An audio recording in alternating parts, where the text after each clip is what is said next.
Speaking of Spanish Wells Eleuthera, to be exact, where the committee there, local government and other committees, I guess this was a special committee formed for this in this instance, but Spanish Wells, the residents, are basically saying and taking a no-tolerance approach to shanty towns. Now, perhaps they maybe have a little community there already. They're not planning on having that expand any which way, that it threatens, as John Pinder from South Abaco say, basically closing in on Bahamians on Spanish Wells, and to the point that it's almost to the point of being overrun and overtaken by illegal immigrants. Spanish Wells have said, and the residents there, no. They've put a moratorium on no new power bills, no new land grab, no new nothing.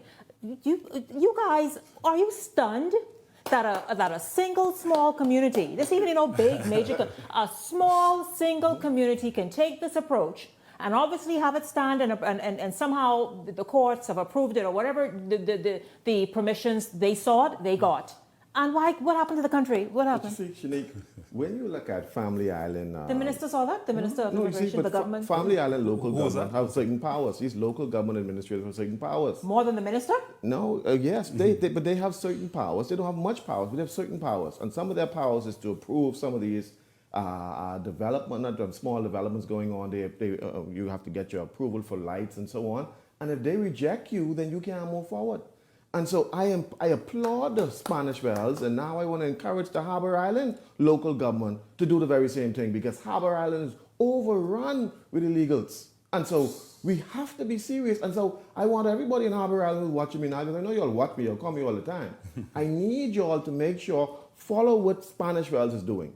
That is an example of what to do. If central government is not doing it, you get local government making sure. It's a difference between the federal government and states. States have a way of regulating outside of the federal government. So the Bahamas, so the Davis administration is the federal government. So the states is y'all who are in these different towns. Y'all regulate, y'all stop it. Y'all make sure, do what y'all have to do to make sure stop the infestation of illegals, also illegal activity. Y'all are the ones who are in charge of the eyes and the ears. So local government, it's time for y'all to wake up. In life, you always get away with what people tolerate. And so as a country, we tolerate it, and that's why the Haitians know that they can come here. Like I said, I remember I was active in the last election. And I remember a video coming across my phone where in the Haitian community, they have this big rally for the government party now, and they're having this big party. And they speak in Creole, and I'm trying to figure out what's going on. Who's speaking Creole? The people who was having the rally, it was the Haitians having the rally with the BLB. Oh. And so I said to myself, what are you all doing? I mean, I understand you caught in the vote, but when you start to massage that, that's something you don't want to deal with. And so the word gets out now from Nassau to Haiti, we in power now. To my ICA, we in power. What you just said. To all my Haitian people. Oh. Right? And so what happens now is that they say, okay, we can come. And you didn't notice after the election there was a lot of people coming? Because the word gets out. You have to say to them, listen, we don't mind you coming to the Bahamas. Come to the Bahamas the right way.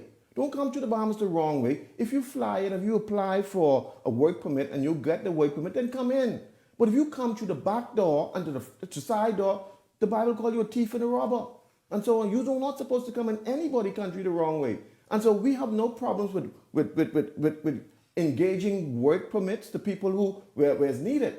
But you have to do it the right way. So all the Haitian people in the Bahamas, we don't hate Bahamian Haitian people. We love you all. But all we're saying is that it has to be done the right way. If you want to engage our country or be a part of our country, then do it the way it's supposed to be done. Follow our laws, because we as citizens are demanded to follow the laws. We can't do what you do. We can't squat. If we squat, we go to jail. So we can't do it. We don't expect you to be able to do it. That's our argument. A nation, it has to be a nation of laws. We have immigration laws that prohibits this type of behavior, that prohibits squatting, that all these things our laws prohibit. We have to enforce the laws in all facets. And if we don't do that, we are failing our nation. We are failing the next generation. Because what we're doing is we're passing on a nation to the next generation that is bankrupt, that is overrun with illegals, that is full of debt. And so what are we leaving for our children? What kind of country? Gentlemen, I thank you both very much. You guys always have very sound analysis and perspectives and opinions that you share during this discussion time, and I'm grateful again for your insight and your thoughts on some of the top stories Thank you so much, today. Nick. We didn't get to touch the Bermuda issue. Oh boy, that's a triangle. Because I wanted to say what Proxima say, Mr. Pinland, you didn't know the difference between your money and the government money? You mean to tell me so? You mean to tell me so? So, Mr. Davis, you didn't know the difference between the government money and the party money? The government The can't Prime buy. Minister did say that there's a full report coming. The government can't see. The You government borrowing finances. from the Treasury? You can't do that. That's stealing. If I hire somebody to run my company, and they decide to take their family out on vacation on the company's money, that person needs to resign. But I can pay you back. That has to resign. No, you have to resign. And you are an irresponsible manager. You're an irresponsible leader. And if Brave Davis made this decision, then like Michael Pintat said, I'm going to say it. No. You need to resign. No, like Trump said, you're fired. You need to resign because you cannot do that. You cannot touch my money, the public money, to take your people to somewhere else for a party business. You can't do that. Absolutely. That's stealing. That's stealing. And Okay. you cannot be the leader of a country doing that. Gentlemen, thank you once again. Please like, share, and subscribe to our YouTube channel, and also follow our TikTok account. Thanks.